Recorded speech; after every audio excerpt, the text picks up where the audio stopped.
Hello, and welcome to Eastgate Community Church. We are so glad you've joined us to listen to this message from our weekend encounter. We pray you are encouraged by what you are about to hear. I'm excited about this morning.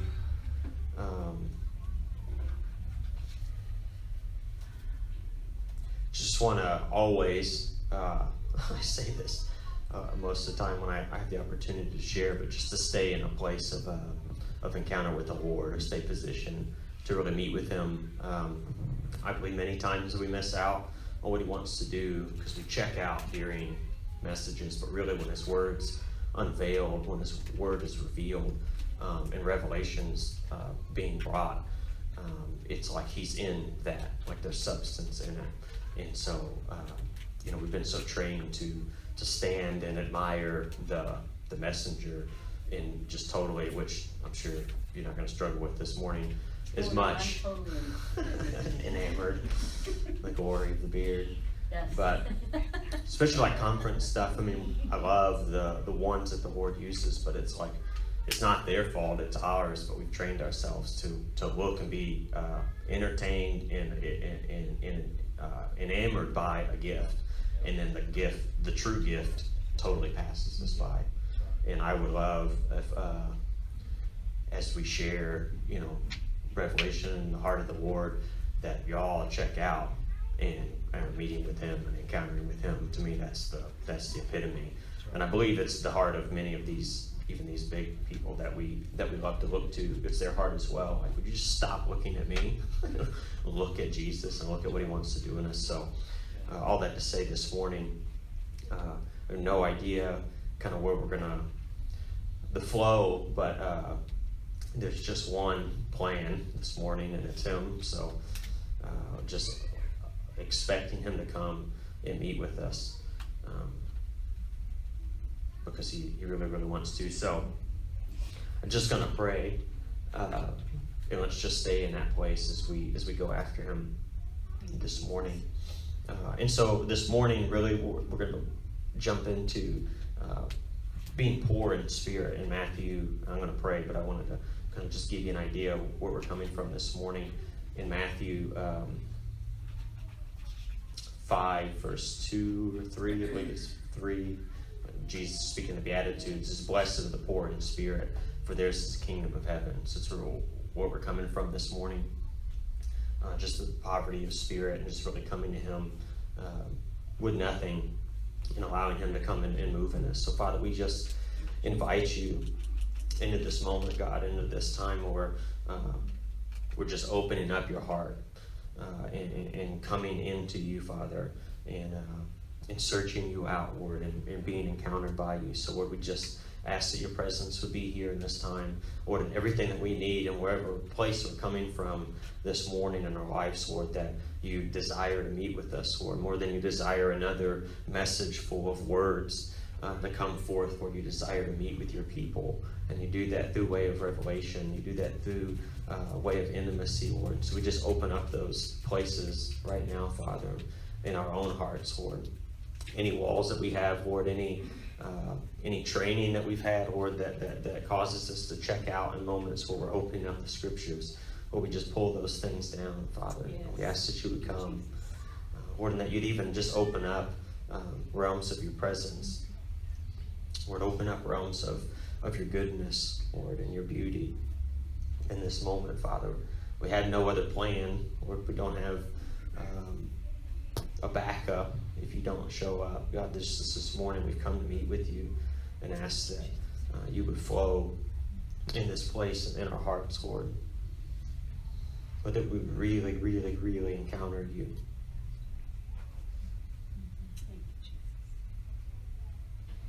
So we just ask You to come. Unveil our eyes, Lord, that You would enlighten the eyes of our understanding. Like Ephesians says, Lord, that You would open the eyes of our hearts, Lord, enlighten the eyes of our understanding.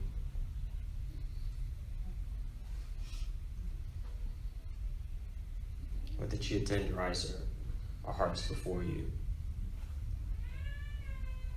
Lord, we just I release encounter, Lord, for us this morning. Lord, that we would stop being satisfied with anything else except for meeting with you and knowing you. That we would stop being satisfied with the trappings of what a service would look like, or what we think our life is supposed to look like, or that we would stop being satisfied. We would stop settling for anything less than meeting with you. Because nothing else is good enough and everything else falls short. So we ask that you come, Lord. Or you say that the great cloud of witnesses surrounds us, or they come to testify whenever there's when there's revelation, when there's understanding, when there's substance that comes from your throne, that the heavenly hosts would come and testify of it, that they would come and because they're attracted to the things that come from your throne.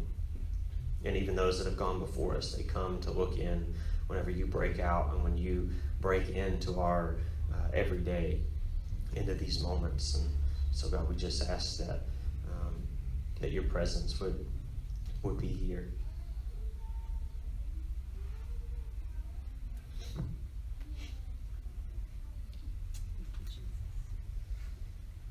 So Matthew chapter 5,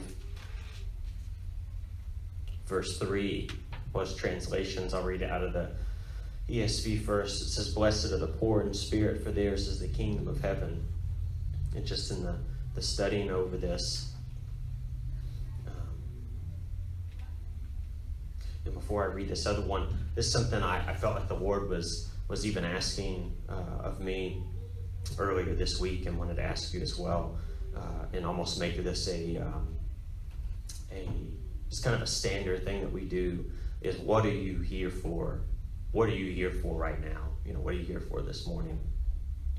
And before we move on, I just want to give an opportunity for us to ask ourselves that question, because I think we really miss a lot, like I was just sharing, but it's oftentimes we haven't answered that question, like what are we really here for? What are we looking for? What do we expect? What are we coming with expectancy for? And just really, I feel like the Lord's really led me to be more intentional about my time with Him, and then just what I'm doing in my day, like what are you here for? And so I just give you an opportunity to ask the Holy Spirit that, and be honest with yourself, because sometimes we're just here because that's what you do on Sunday morning, and you know, you had to talk yourself into it because it was really dark when you woke up this morning, but you're here, you know, and it's like, that's good. It got us here, but I believe the Lord wants more. And maybe you're burning on fire, and you know, you came out of the glory this morning, and you got your priorities straight. And so wherever you look like on the spectrum, it's just what are you here for this morning?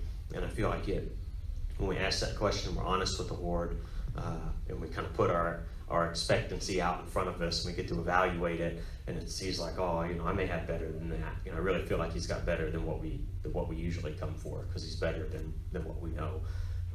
But it really brings like positioning. It positions us to meet with him. It positions us to receive what he wants. Because he just studying over this stuff, his word, like, talks about, see not a good father if you wicked parents know how to give your children good gifts, how much more does your heavenly Father want to, long to, will give good gifts to his children. And so it's not an issue of him whether he will or won't, or wants to or does not want to, but it's, are we positioned rightly to receive those things he wants to pour out this morning? Because that's why I just felt the strongest of, I just don't have anything to give you. You know, it's really from him. And I don't say that like disparaging myself or knocking myself. It's just as true for all of us. And so I just don't want us to miss what he has. And so, Father, would you just reveal to us by your Holy Spirit, why are we here this morning?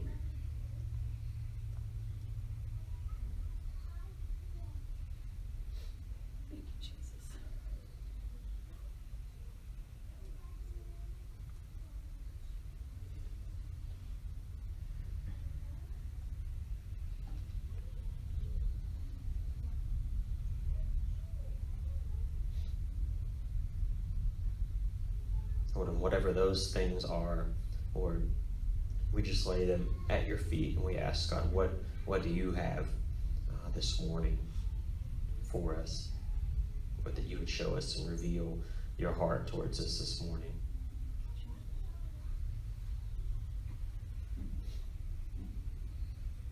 Let there be a divine exchange even right now, Lord, for our expectations, for your desires.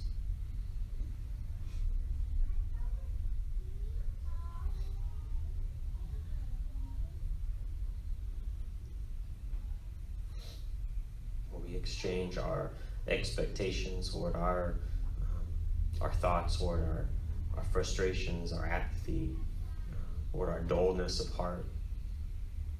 Lord, we exchange those for your desires for us, Lord, your desires for this moment.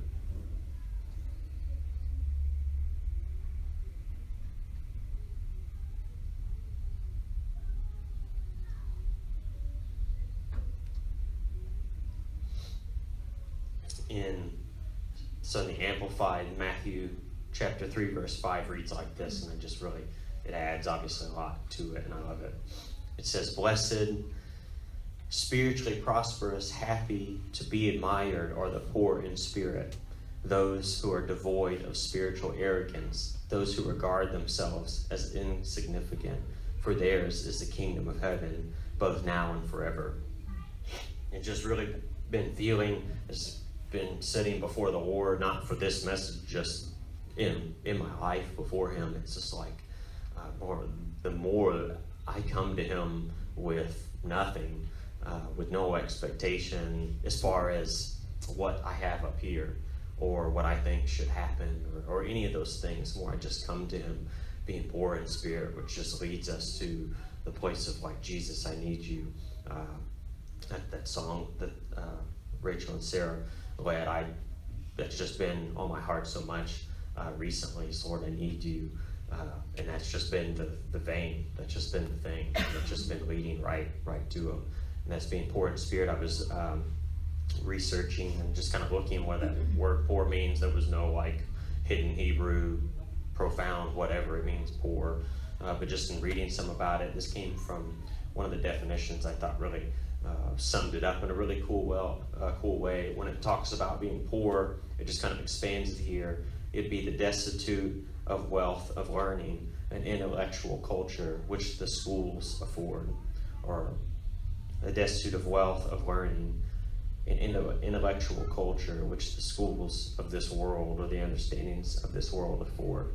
So there's a place that we come, and I in many ways, we're there in our Christianity. It's like there's a culture of American Christianity. There's a culture of so much just stuff that we just know, and we bring that to the table often. But what we know here that hasn't taken root, what we know in our minds that hasn't taken root in our hearts and isn't coming out, it's just like, man, it's all a bunch of dead weight that's just dragging us. So we bring this head knowledge to the Lord, and then he's just like, well, apparently I guess you know it all, and so you're good. But because it hasn't really come and made it and manifested itself on the inside. And so this is just putting off that stuff.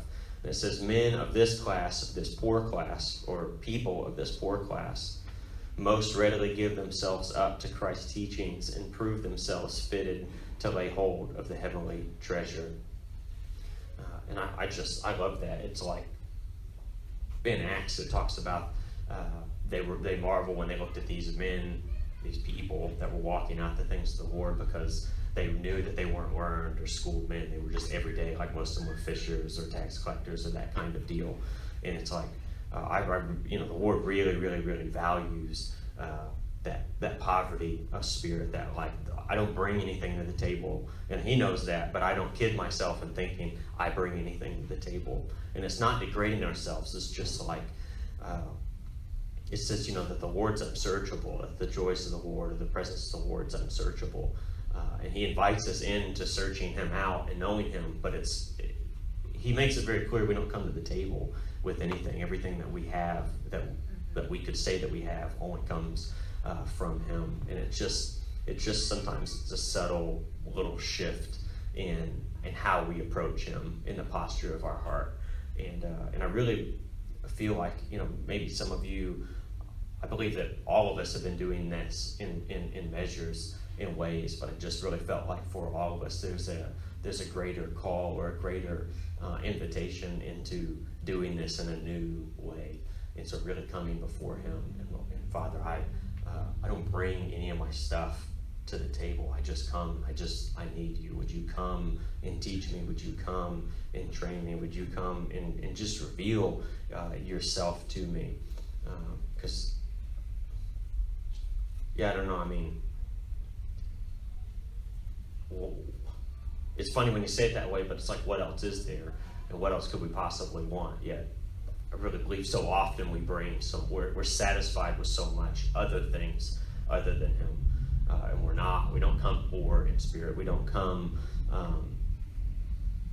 dependent on him. We don't come in a lowly place, and not putting ourselves down because he dwells on the inside. He died for us, and he doesn't see us as lowly worms, and so it's nothing like that.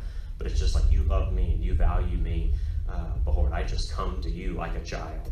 That's it. I love my child. We value our child, but I know he brings nothing to me. And it wouldn't, like, if he came to me and said, Dad, I did all this stuff today. Don't you love me now? It's like, what? No. Like, what are you talking about? I don't care about whatever you accomplished today, or whatever you want to bring to the table. It's that, you're mine, and I love you, and I value and accept you in that way. And just really seeing this come out and unfold in the way of coming before him more recently. Definitely on this journey with him, and it's not like a new thing, but he's just opened up recently how much he longs to be with us, and not for us to get all of this stuff, like all this knowledge, so that we're better equipped for whatever, but how anemic my life is of the presence of the Lord, and just coming and sitting before him. In Isaiah 40, I've just been looking at this, and I'll just read it here. Isaiah 40 verse 31, it says, "Those who wait upon the Lord shall renew their strength. They shall mount up on wings like eagles. They shall run and not be weary, and they shall walk and not grow faint." And when you look up that word, those who wait upon the Lord, it means those who wait upon the Lord. There's not any other. It's not like, it really says wait, but it really means work a lot. Or it says wait, but it means study the scriptures for whatever we study them for. And it's hard. Like, it's funny that when you come and just wait upon the Lord, you want to be doing stuff. Like, we want to come and do before the Lord. Like, we want to come and get something out of the time.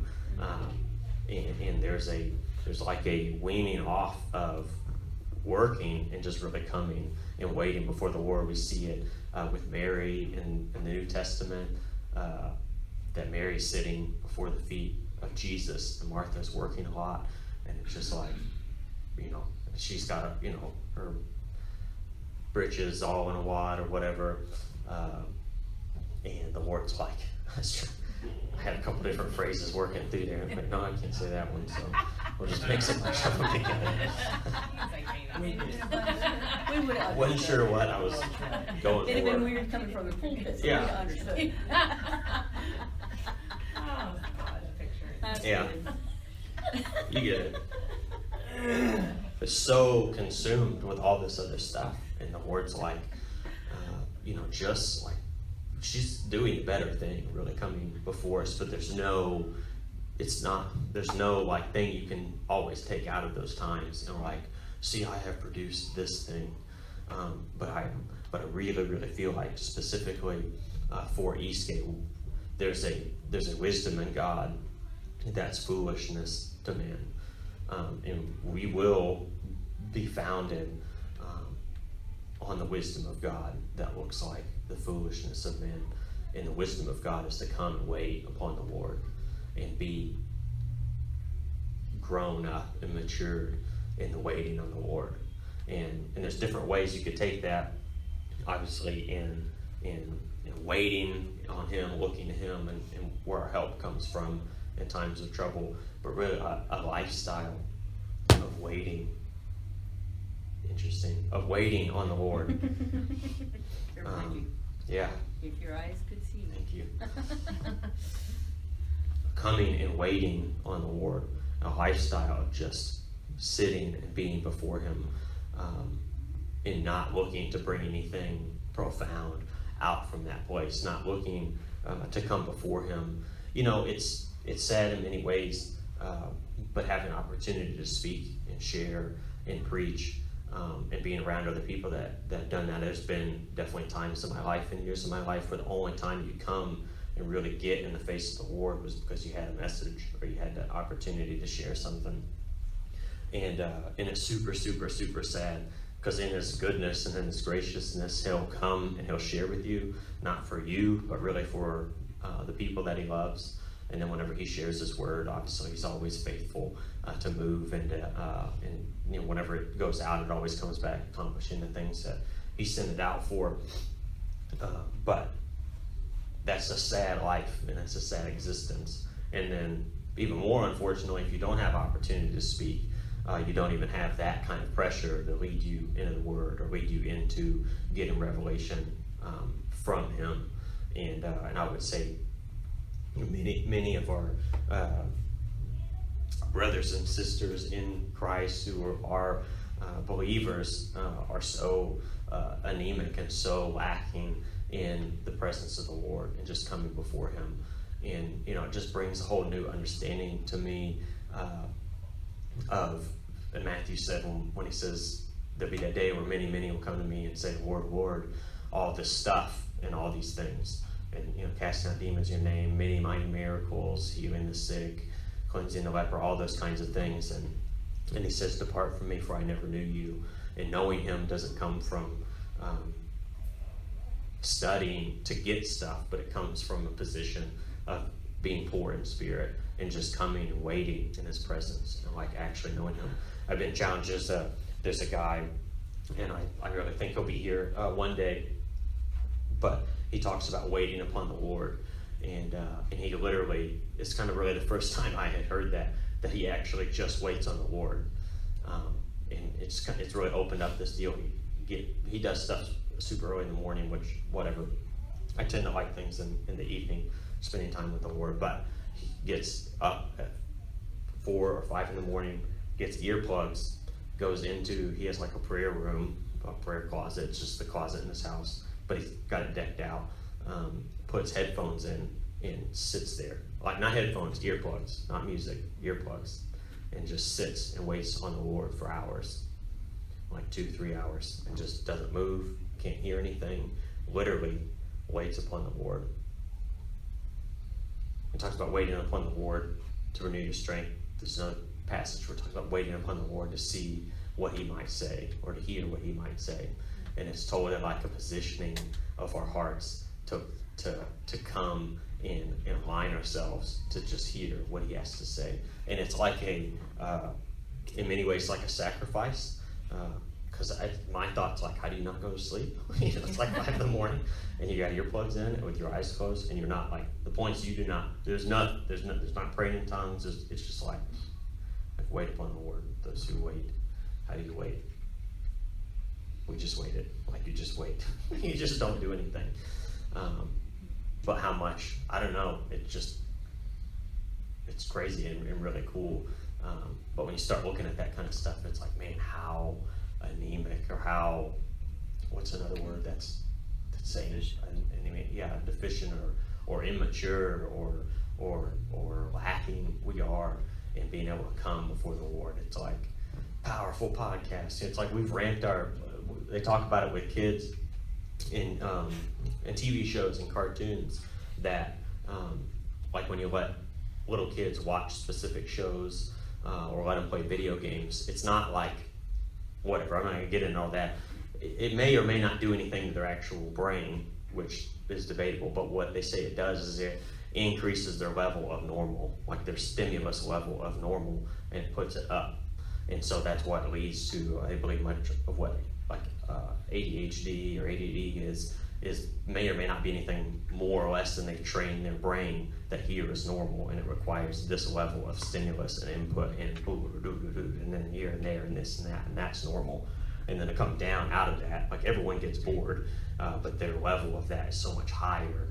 They need so much more stimulus to say we're not bored, we're not waiting until we come down to that level. And because of our lack of really a lifestyle and a history of being in the presence of the Lord, that I think we've made ourselves ADD, like in the spirit and the things of God. And we need this many lights, and we need this much sound, we need this kind of speaker, we need this kind of deal, we need that pod, all these things just to feel like we can get there with the Lord. And it's okay, but I believe where we're going, specifically where Eastgate's going, where I think where He's calling the body is really into Him and into His presence and a place of waiting, and really the secret place with Him, and a lifestyle of the secret place in Him. In Hebrews 11, verse 6, I got a lot of scriptures this morning, just punching stuff out. That's what my notes are, just scriptures, and we'll just kind of see where they lead us.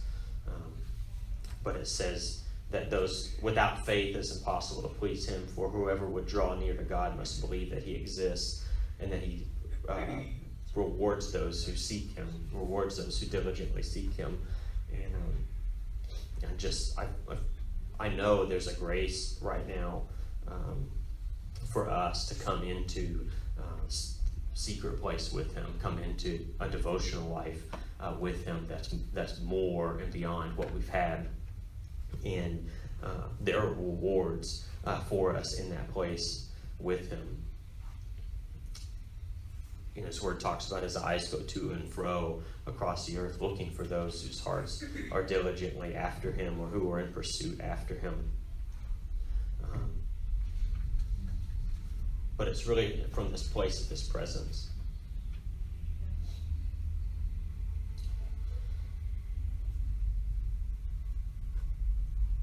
I'm just going to jump around where I feel like He's saying, so however this hits you, that's okay. But really asking the Lord as well. This isn't from a place of coming and waiting before Him, which I encourage you to try. Just try it. I think it's a fun, maybe not 3 hours your first time. Maybe we shoot for like 15 minutes or something, 30 minutes maybe, and without going to sleep. But rest in the Lord. You can rest in Him after. And maybe not at 5 in the morning. Yeah, maybe not 5 in the morning. Pick your awake time. But not coming just from a place. There is a balance between diligence and discipline, and then passion and love, and they're not mutually exclusive at all. But I know just with Him, He has grace, and it's like He's just saying, just be where you are, but hunger after more, and hunger after what He would have for us, which may mean things like waiting before Him, or establishing a time, like a secret place time with Him, would take diligence. But I was just really encouraged by the Lord and talking about it's okay to force feed yourself if you're not hungry. And I'll explain that. But allowing us to come before Him and just be honest about where we are. Just a couple verses down from what we read in Matthew chapter 5. Do I have that here? Yeah. In 6 it says, "Blessed are those who hunger and thirst for righteousness, for they will be satisfied." There's a principle in the Word for sure that those who hunger and thirst will be satisfied. And really asking Him in the same way we asked this morning, what are we here for, or what are we really expecting, asking, and just coming before Him and just evaluating your level of hunger before Him. Because it's just like, man, I wish I can't say it, I just wish, I can't express it, I wish I could just give it to you. Once you taste a little bit of what He has for us, there's so much more. And all of that, our hunger would just match a little bit of what He desires to pour out and to give to us. But asking Him, where is my hunger level? And it happens to all of us. And whether you're in a spot right now where you're hungry after Him, or you're not, just coming, and He's okay with the prayers of, Lord, I'm not hungry for you, And I know that, and you know that, but I'm saying that, but I'm asking, Lord, I want to be hungry for you, or give me a hunger for your heart.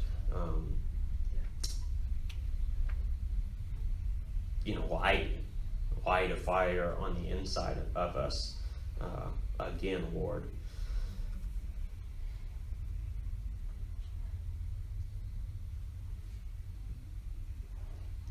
We'll just do that here for a second. Father, if any of us here this morning, we just already know we don't need to go pray about it, but we know, Lord, we're just not hungry for you, or we're not hungry enough for you. Lord, I just pray that you'd bring understanding, just a revelation of your desire after us, Father. And we just ask, Lord, that you would cause us to hunger and thirst after righteousness. Lord, you cause us to hunger and thirst after you. Lord, that we become poor in spirit, saying, Lord, that we don't have anything, Lord, we don't even have hunger for you right now. Lord, we just ask you to do that on the inside of us, Lord, to produce a hunger on the inside of us, Father. We say we need you, and we're desperate for you, Father, that we have to have you, Lord, and we won't be led by our feelings or our emotions, Lord, but that we just say to our own self, Lord, we say to our own soul, Lord, we say to our own lack of hunger, that you will desire after the Lord, that you will hunger after him, and you will be satisfied in that pursuit and in that search. Lord, come and produce a hunger inside of us.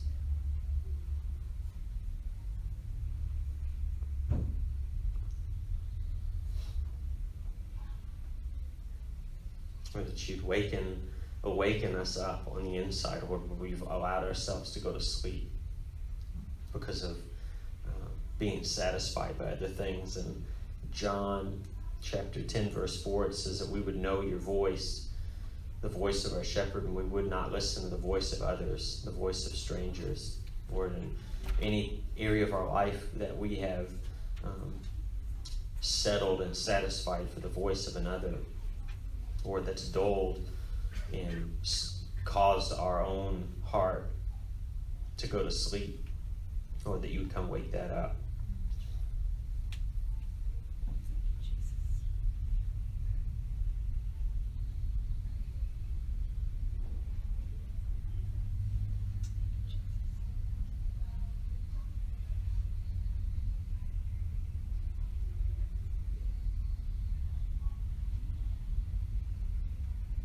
That you'd even send, you gave us a vision for the house a couple months ago, last year, about you sending angels of awakening that came and that carried flame.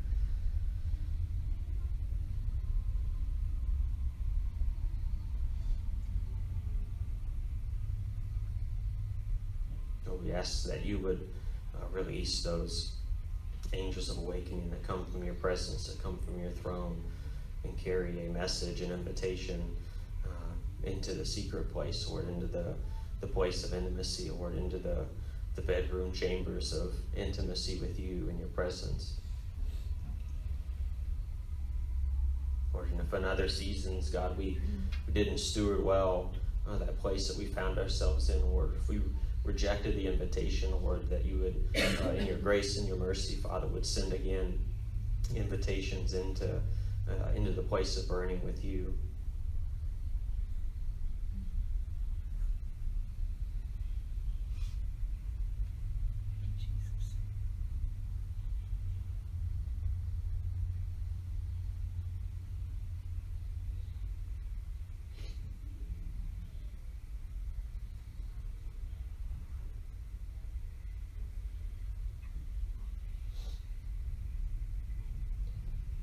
So just from a place of asking him that, there's two different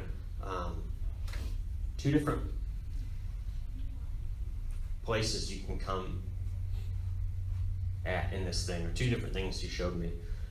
Psalm 27:4 has kind of been a Eastgate foundational scripture, and it's this one thing I've asked the Lord that I would seek to dwell in his house all the days of my life, to gaze or behold the beauty of the Lord, and to inquire in his temple. So it has these asking, seeking, dwelling, gazing, and inquiring or meditating or asking, dialoguing with him.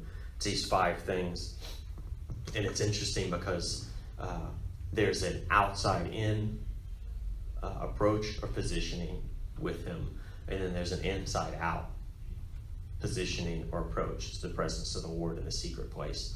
And I don't understand all the dynamics of it, but I know that he'll use these 2 different things to kind of play off of each other.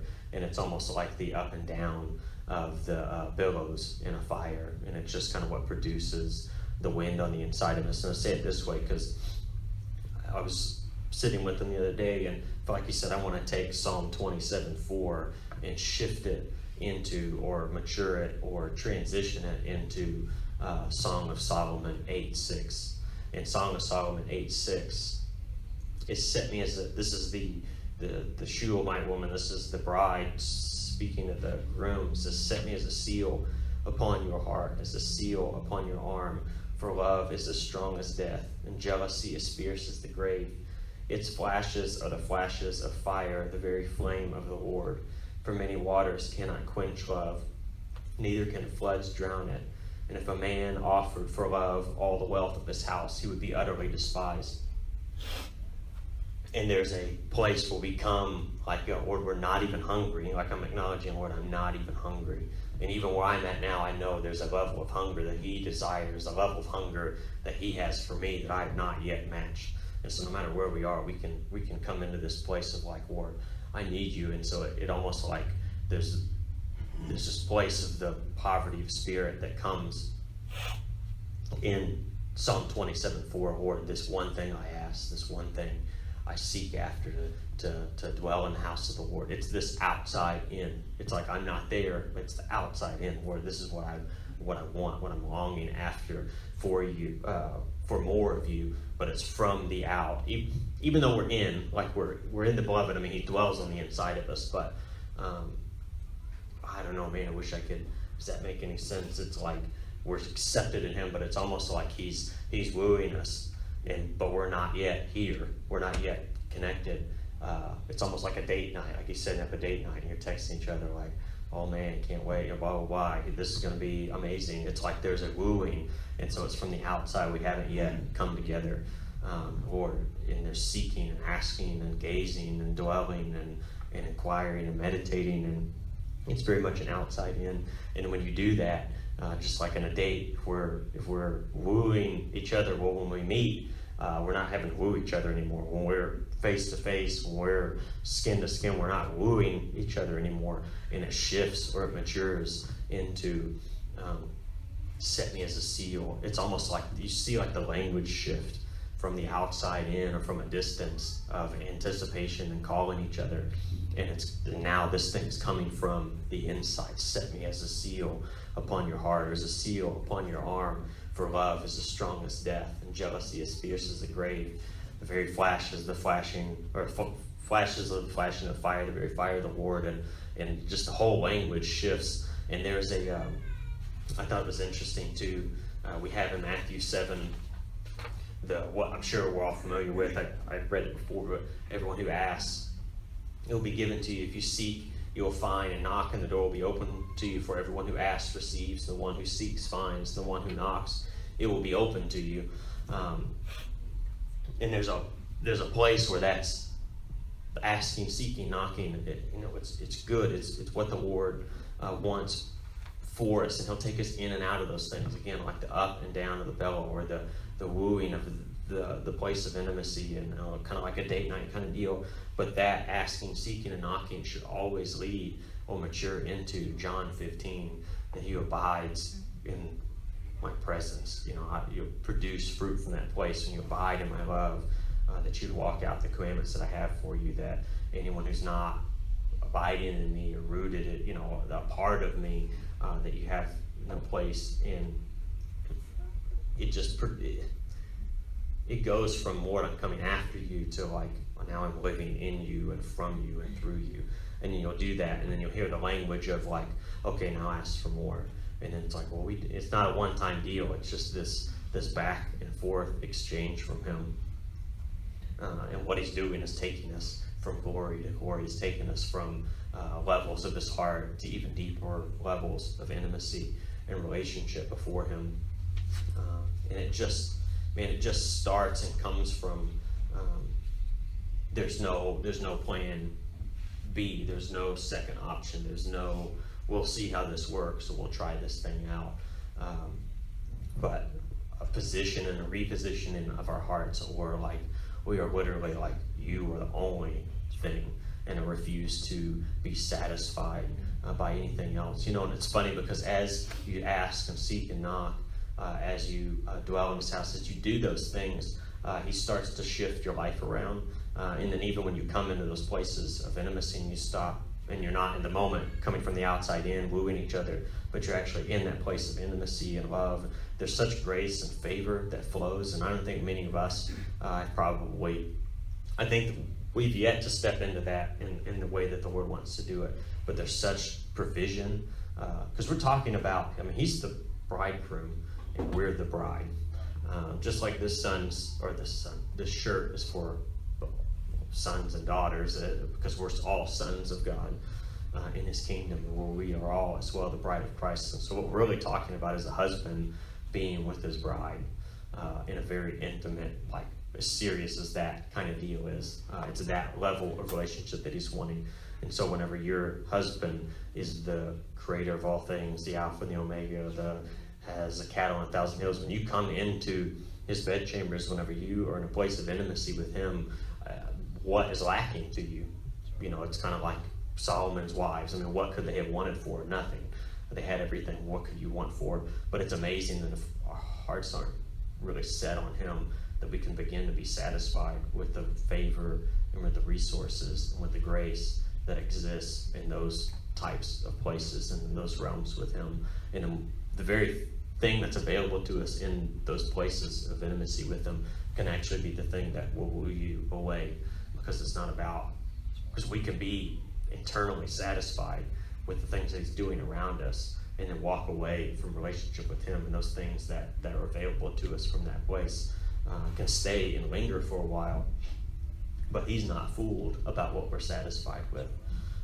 And so it's really coming from a place of like, Lord, you are it. And if we don't establish that on the inside early, like now, even when he comes and we're in the mix of this thing, we can be wooed away by the very things that are available to us in a place of intimacy with him.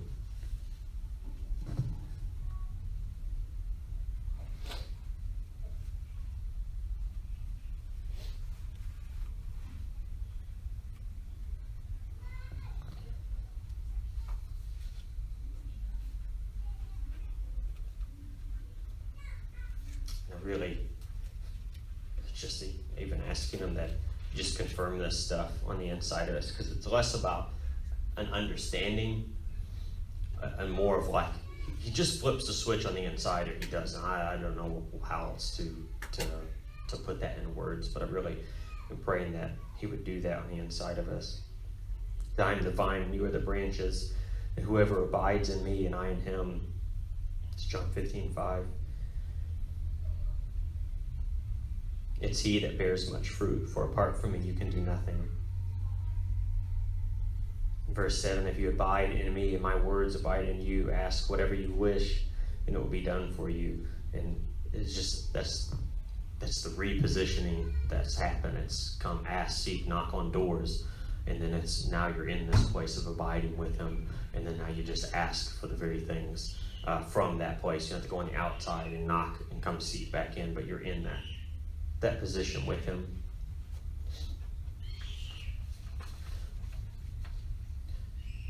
Matthew 13, you can turn there real quick, because Matthew 13, starting in verse 44. What about just setting in our hearts? And I just encourage you guys who's here, as I here this morning, like in the Nuts house, really establishing that Jesus is first. Crystal's in an awesome position, about to get married so soon, and it's like, man, what an incredible opportunity to together establish the Lord as the center of what we're doing. and Hallie, wherever we are, our family, everyone here, it's just establishing him in the place of his presence. That's the whole thing. When you go through the Old Testament, it's like they camped around the presence of the Lord, and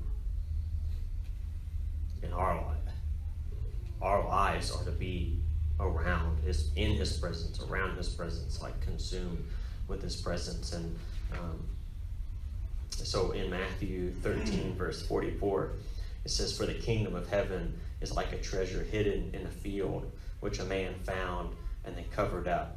And then in his joy, he goes and sells all that he has and buys that field." And that's what I've just been with the Lord recently. It's just like, how does your life look like you're selling it all and buying the field? Like, it just really has been in love, a challenge to just look at my time and how I'm spending my time personally and then in our family, and asking, is my time reflect the fact that I'm continuing to sell out all that I have and going after the one thing, to go after and buy the field. And it's okay that it may look like radical transformation of what your life looks like. And I think until we're okay with the fact that the Lord could ask us to do things that totally disrupt the flow of our life, our current existence, until we're okay with that we would hold off, and that we wouldn't actually allow him to come in and do this stuff. Because there's a level of, he's pursuing after us and he loves us. And this is true for all of Eastgate.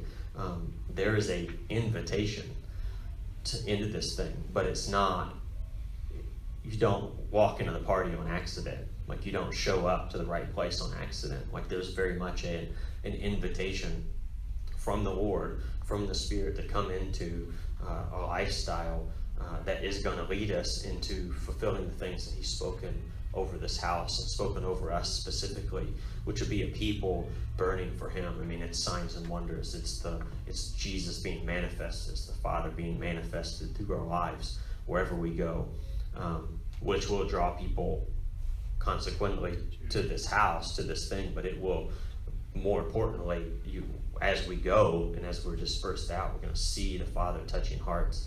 But you don't show up, that doesn't happen on accident, and that doesn't happen by osmosis. And so that could happen in Hallie's life, and if Crystal doesn't answer the call, it's just not going to be just because. And so it's almost like a serious thing that I've been feeling in the mix of this. Are we willing to allow our lives to be restructured for the one thing? And the next little chunk down there in verse 45, it says, "Again, the kingdom of heaven is like a merchant in search of fine pearls, who on finding one pearl of great value went and sold all that he had, and he bought it." And is there, it's just been asking, Father, what does it look like in my life right now to sell everything that I have, to go after and buy the one thing of supreme value.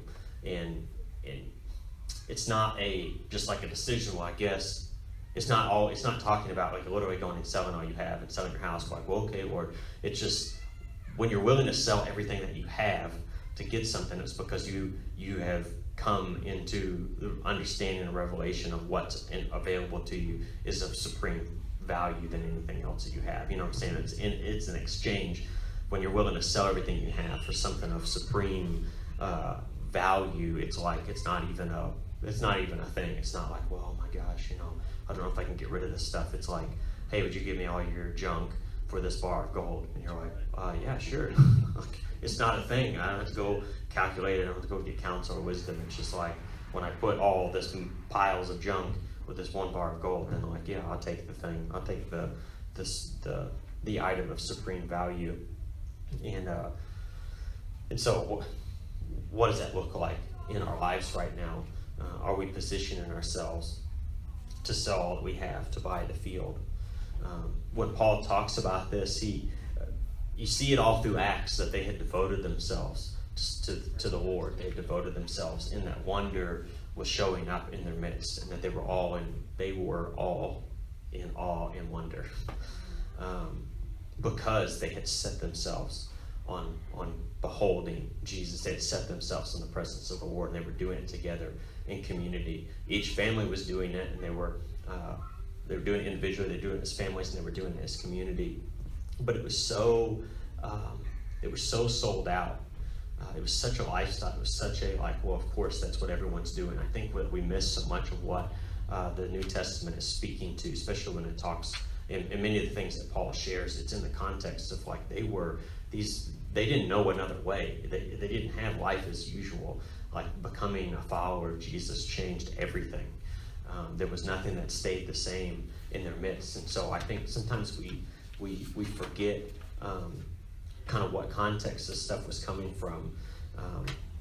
And again, that we're satisfied that our lives look so much like the world around us, and that we get heartburn whenever our lives don't look like the world around us as followers of Jesus. And that's been one of the deals, obviously, in our personal journey with jobs and kind of switching stuff around, and Hallie doesn't know anything about that at all, following the Lord, asking him what he's wanting us to do. And there's been, again, I use the same kind of word, like a weaning off of dependency on my life doesn't look like the things around me, but the Lord has something of incredible value. So for those that have families, I saw this and I thought, man, this is crazy.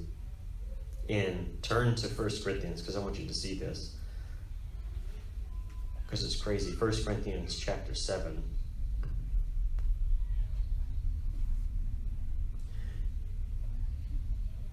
We have these weird deals of God first, family second, this other thing third, this other thing fourth, and it's just like he doesn't work that way.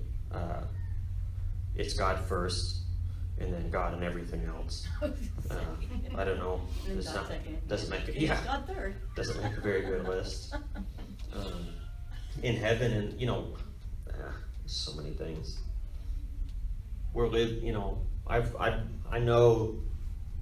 I believe what the Lord's even saying now is He's wanting us to live. We're living out of the natural way more than what He's wanting us to live out of, and He's looking for us to live in the Spirit, live out of the Spirit, live in Him. Even now, we're sojourners, we're journeyers, we're on a journey. This is not our home. This is not our culture. This is not the here, end all, be all.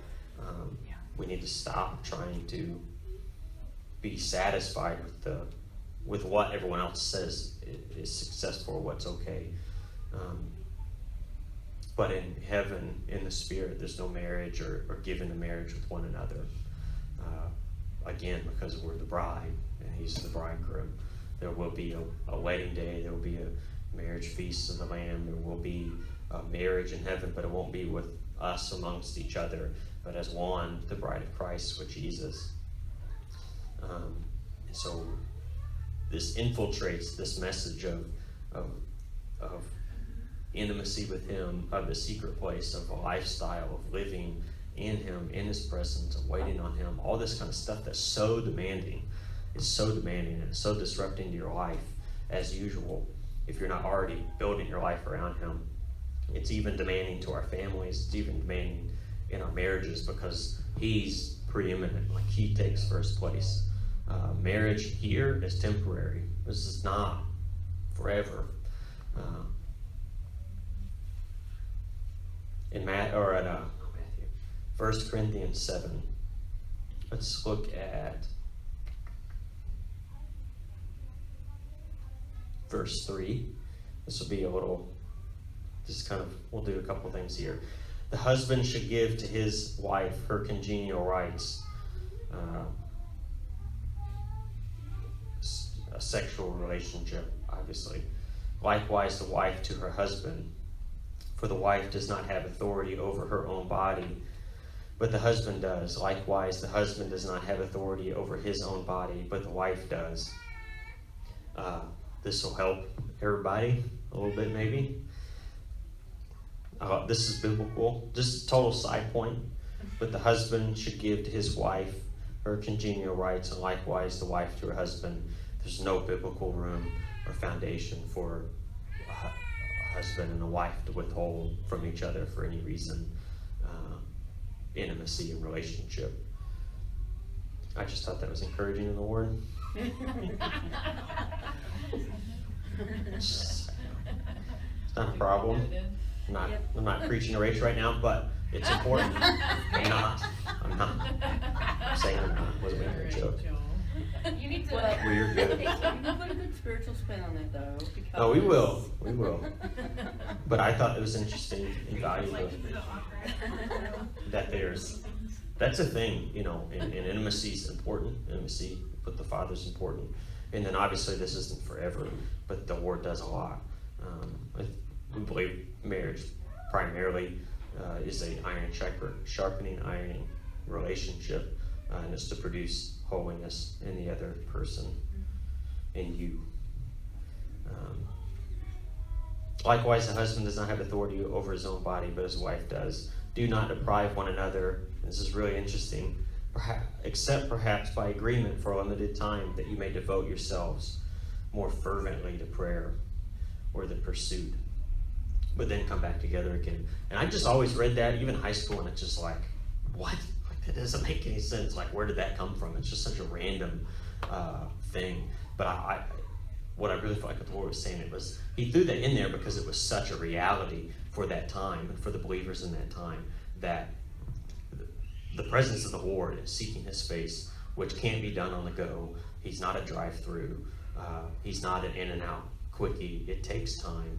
It takes effort. It takes being with him. It takes answering the call. And it was so common that they were giving themselves to that this was not a little asterisk like, in some crazy universe this may happen. This is a reality that believers, that the bride of Christ was so passionate and hungry after their groom, after Jesus, that husbands and wives were actually working together in like, I want more time with him, and I know you want more time with him, so we're even going to give these types of things, we're going to lay these aside for the purpose of being able to spend more time with Jesus. Like, that was just, it was such a reality, it was such a lifestyle, that they weren't begging their congregations or their people to please spend time with Jesus, he's so good. Like, actually husbands and wives are saying like, hey, I just need him so much right now, so like for 3 days we're good, we don't have to think about it, we can spend that time with him, locked away, set away on our own, awesome, and then we'll come back together after that time. It was such like, that was their present reality. And then going back to verse 3, the husband should give to his wife her congenial rights, and likewise to the wife to her husband. For the wife does not have authority over her own body, but the husband does, and the husband does not have authority over his own body, but the wife does. There's very much a spiritual reality in that, which is you're the bride, and he's the bridegroom.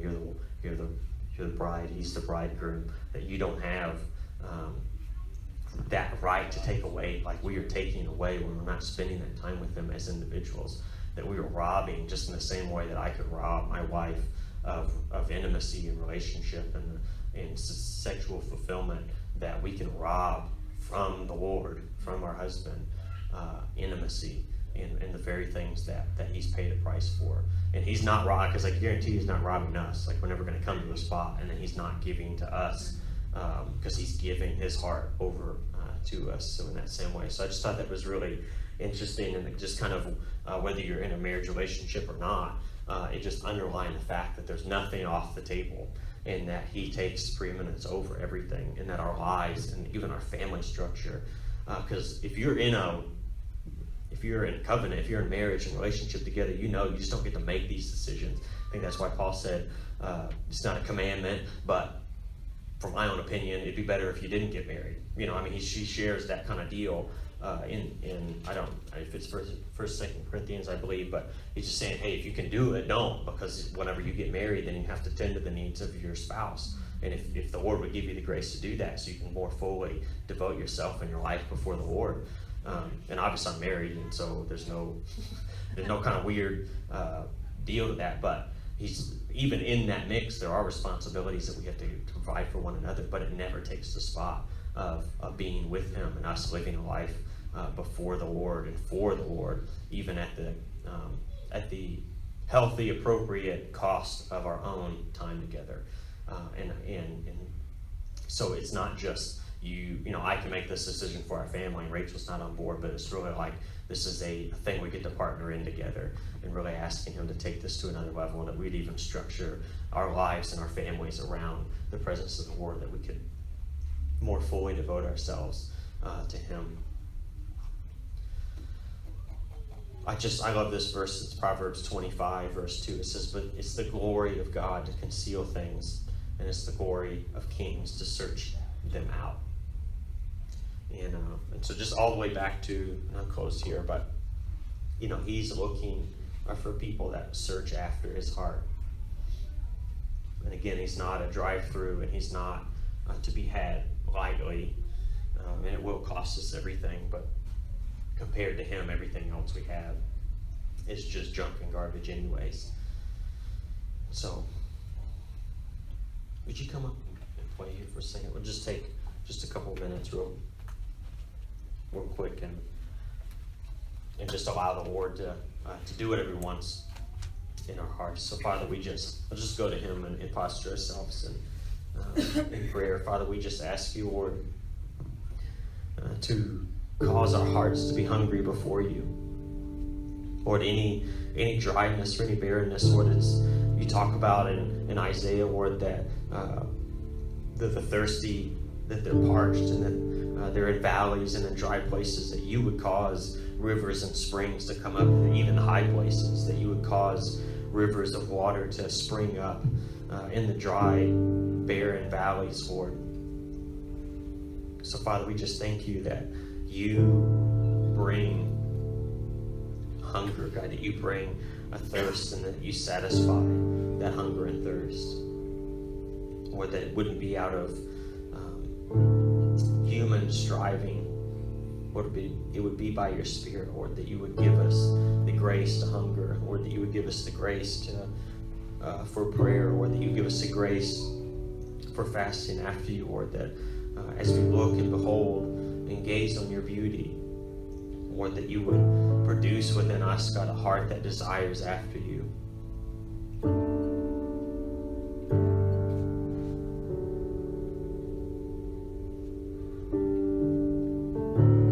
Father, we just ask, Lord, for hearts that hunger after you. Lord, hearts that are not satisfied by lesser things, by other voices, Lord, by fool's gold. God, we ask for hungry hearts. God, we ask for the grace to hunger even into uncomfortable places. Lord, we ask for the grace to desire after you. The grace to not be satisfied in the things that have satisfied us. Lord, we ask for the grace for lifestyles, Lord, of pursuing after you.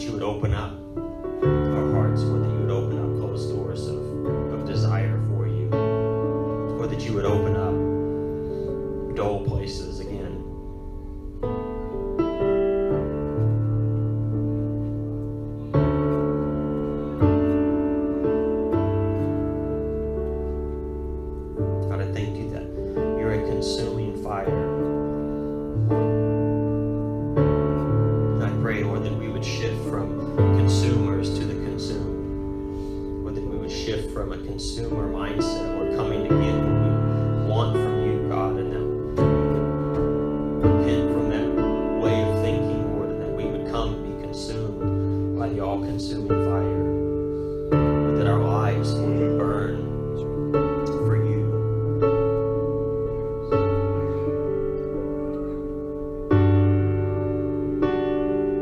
Lord, our lives would be marked with intimate love for you. Love for you, our love for one another, that only comes from the abiding place of intimacy, or the abiding place of your presence. Lord, that we wouldn't seek to gain illegitimately heart, Lord, that you only made accessible by way of prayer and of the secret place and of spending time and of waiting on you, Lord. Lord, that we wouldn't seek to circumvent the way that you want to know us, and the way that you want to meet with us, Lord, just so that we can get the things, Lord, that we can get the wisdom, we can get the profound statements, Lord, we can get the deep truths of your heart, Lord, like thieves, by trying to get it the easy way, like there's any such thing.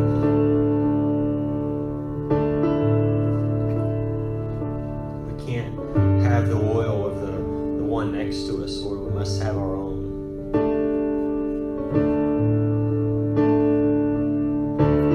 So, Lord, that you just awaken in our hearts, Lord, in my heart, a hunger for you, God. An understanding, Lord, of being poor in spirit, Lord, that I'm at a place, God, where I just need you and desire after you, Father, and there's nothing else that I can bring to the table that puts me in a better position than just saying, Lord, I need you and I want you. Lord, I have to have you. And nothing else that gets put in front of me, Lord, will I accept as a alternative for your heart and for your presence and for your goodness, for your spirit, Lord. So God, we just ask for encounter with you, Lord, that you confirm your word, that you confirm your heart for us, Father, in dreams and visions, Lord, and encounters with your presence.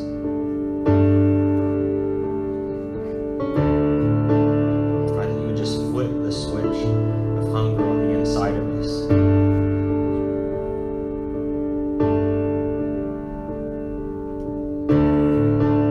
That we would not be satisfied with anything else, Lord, even at the cost of our lives, Lord, and the structure of our life, and the flow of what we've established as the way that we do things, Lord. Lord, that you would flip the switch, God, that we would see the treasure in the field, God, we would see the pearl of great price.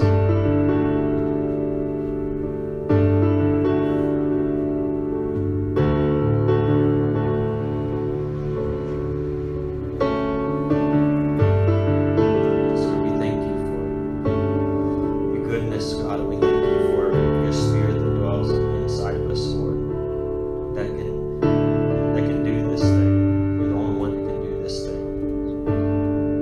Lord, we know who you are and who you say you are, and even if it takes us, Lord, force feeding ourselves, Lord, that for what we give attention to, what we water will grow. So, Lord, even if we don't feel it, Father, we begin to feed ourselves on you, to feast on you and your word and your worship and prayer and fasting and waiting upon you. Father, we know that in your goodness, you'll grow these things.